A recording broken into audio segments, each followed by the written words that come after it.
Hey, change of scenery this week. Change of noise too. No guarantee you're going to be able to hear everything I'm saying, but this week I wanted to do a video from somewhere else. The last 20 videos or so, I've done them from really gorgeous places, really beautiful natural places,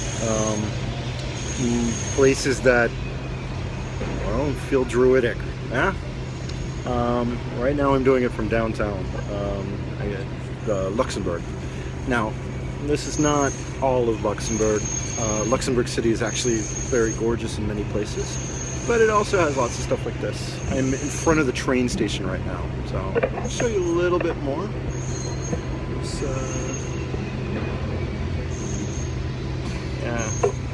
as you can see, there's lots of construction here.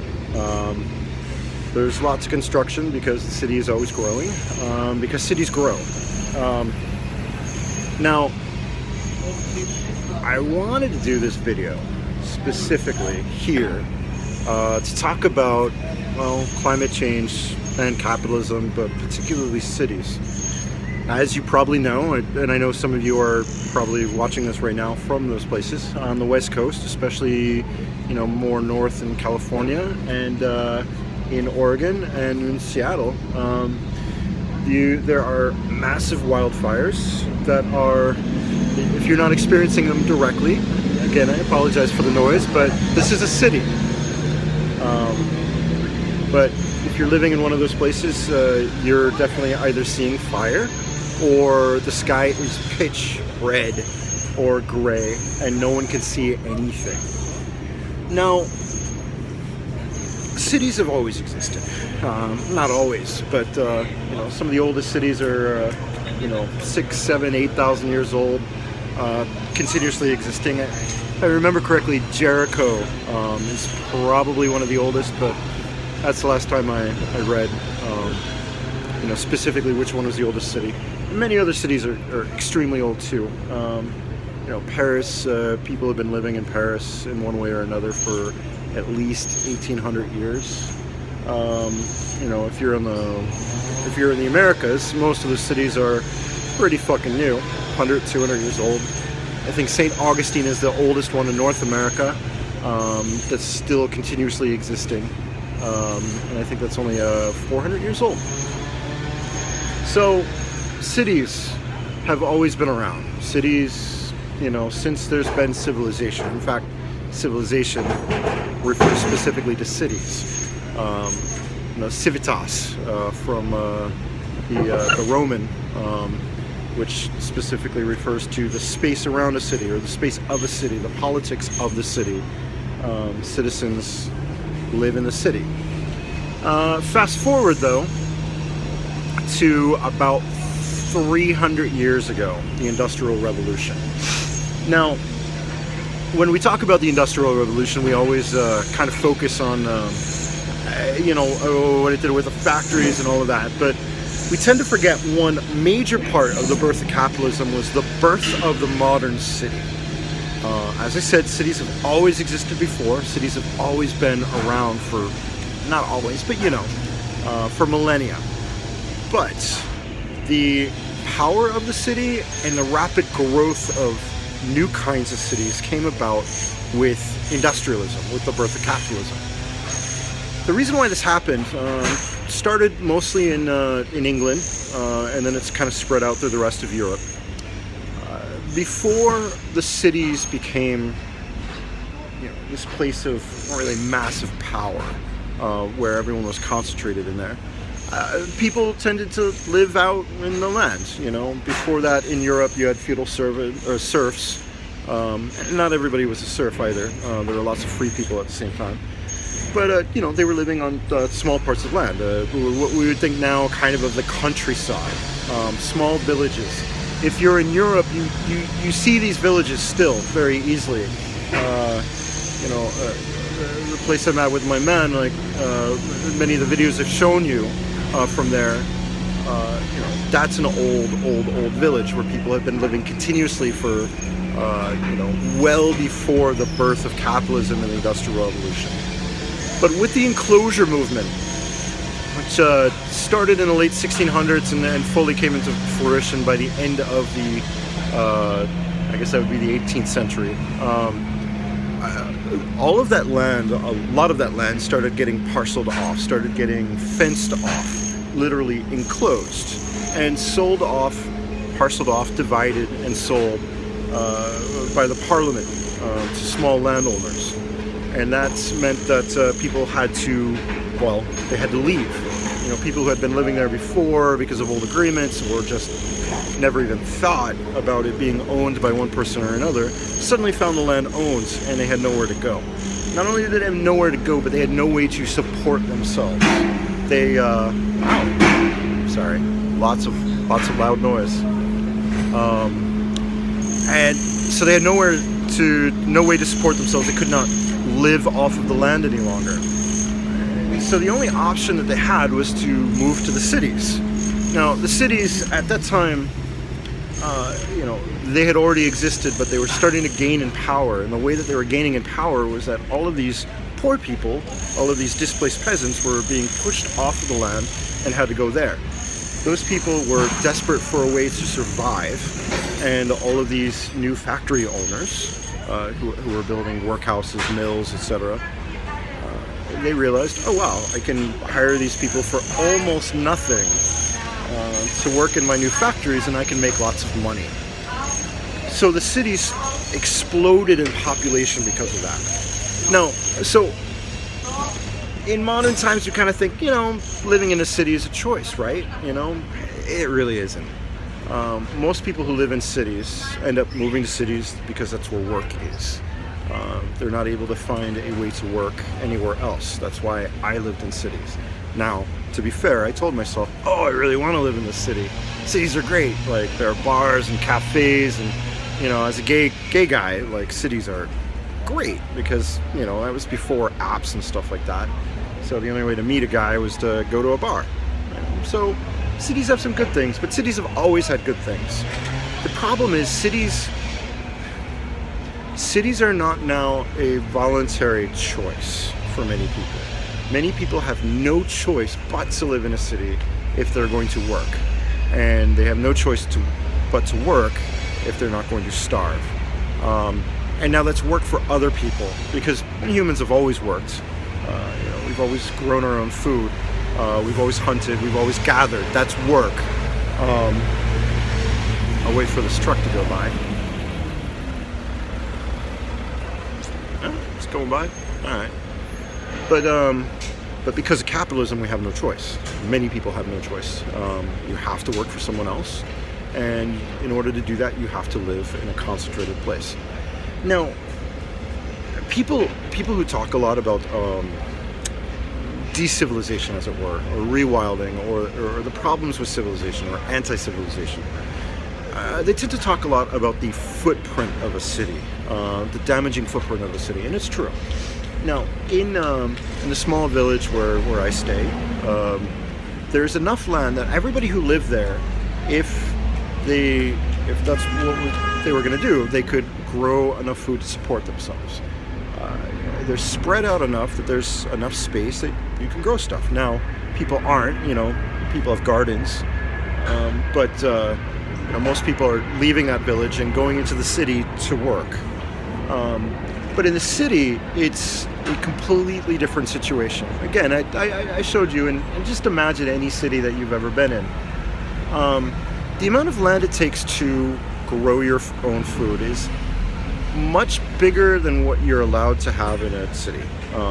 Now, it's much smaller than what lots of people think. You know, a few acres can support one person, and those few acres don't always have to just support one person. People living in a community, they can share. You know, some people can be growing one thing, other people could be growing other things. It kind of multiplies when everyone's got a little bit of land. But in a city, no one has land. All of the land is owned by the developers, the rental corporations, etc. The most that anybody ever gets is a small little pea patch, community garden space. Oftentimes you have to wait years to get into one of those. And the most that you can really do with one of those is, you know, maybe grow most of your own herbs and have like some nice salad occasionally.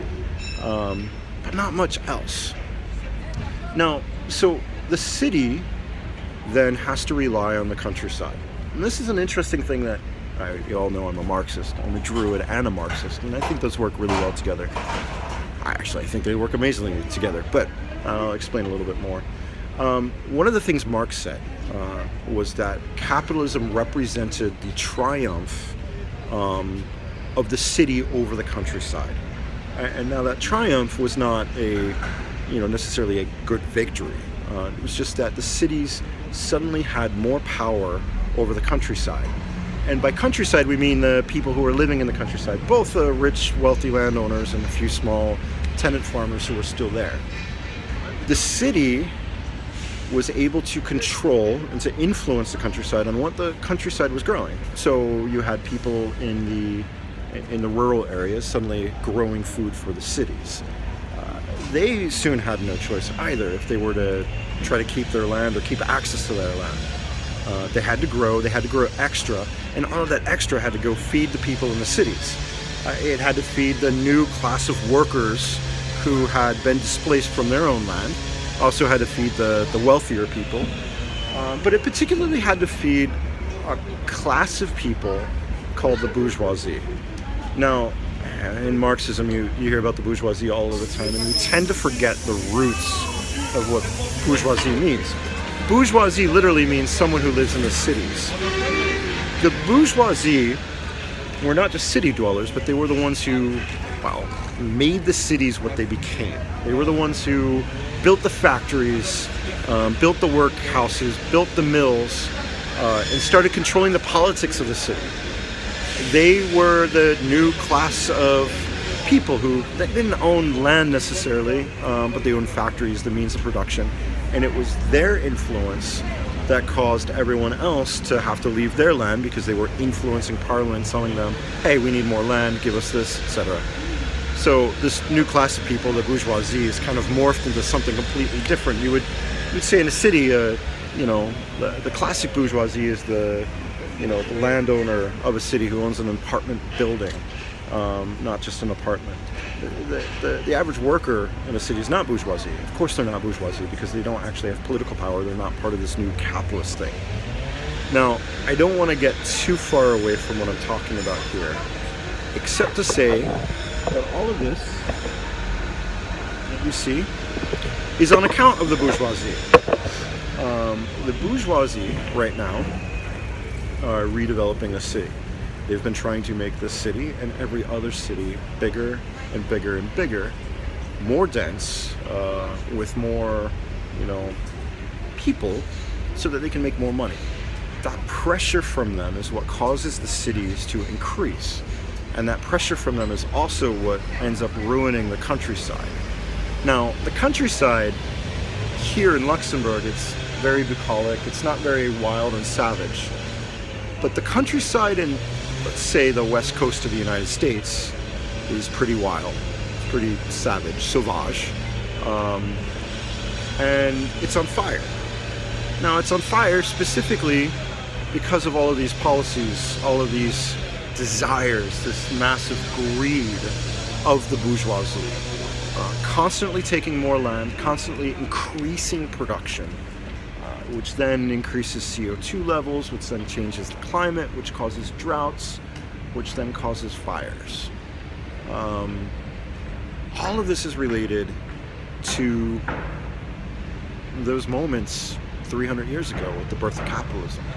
If you go back further, and I know there are people who will tell you, yeah, no, cities are unsustainable. They've always been unsustainable. It's not really true, because a city is really, if you look at it, just a bunch of people living together in a large area.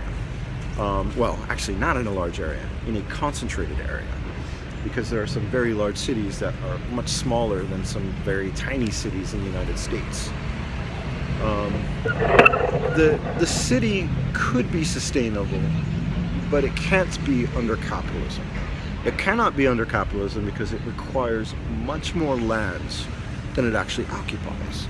And not just twice as much land, but oftentimes hundreds of times land just to feed the people there. If you think of here's a great example. Los Angeles. Los Angeles does not create its own water, does not have enough of its own water to give everybody in the city water. So therefore it has to take water from other places.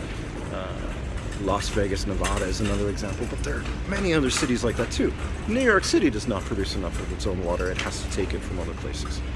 All of these big massive things, these big massive concentrations of cities lead to these massive networks of massive extractive networks where people in far-flung areas, including, you know, on other continents, are providing the resources to maintain a city. And of course then you know, we get sold a dream in a city where, like, oh, you can live green in a city, like move into this apartment building, and you know, everything is all eco-certified, the windows are LEED certified, it's all green, some of your energy comes from solar power. That's not sustainable, that's not self-sustainable. It's still always extracting from very far away. And cities are kind of ugly too. Now, I'll be clear, I still like cities. My gym is just over that way, you can't see it. So I come into the city here for a gym. This train station behind me is pretty awesome, because in a little bit I'm going to get on a train and take that train out to the countryside, go pick up my bike, which I locked up out there, ride that bike back home. Kind of a nice system. It's good, and it's nice to kind of come visit the city occasionally. But at the same time, especially with all of those massive fires occurring on the West Coast, I cannot help but think, I can't look away from the fact that this place that has these cool things in it, and cool people in it too. Of course, cities are full of cool people, and some assholes, but, you know. But this model is destroying the earth. It's destroying massive forests. It's destroying groundwater. It's destroying the oceans. And particularly right now, it's destroying the atmosphere, which is then causing more destruction and more destruction and more destruction. You want to see a really crazy machine? Check this out. Isn't Europe so weird? Anyway, alright, well, next week will be a much prettier video, I promise you. Now that I have a bike, I can go very far. On Friday, I found this really awesome trail that goes into cool canyons with ancient rock formations and Neolithic like carvings and stuff. So next week it'll be that, but this week it was the city. And if you're in one of those places that's affected by the fires right now, love to you. It's terrifying, and I hope you're okay. And for the rest of you, I hope you're also okay too. And thank you so much for all of your support. Love to you.